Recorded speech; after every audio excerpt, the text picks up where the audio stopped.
Thank you for tuning into this video. Today we'll be replacing a battery in a Volkswagen Key FOB.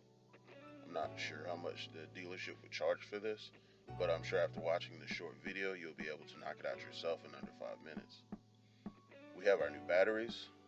This fob only takes one, but I have two key fobs to replace the batteries in. And we have our key fob itself. This is for a model year of 2014. First, we need to release the emergency key, then flip it over. And with a flat object like a small screwdriver, we can pry the bottom half of the back off. That will expose the battery itself. You can use that same small screwdriver or flat object to insert in the space opening at the bottom of the battery to pop it out. Now you can insert the new battery. Replace the back you removed earlier.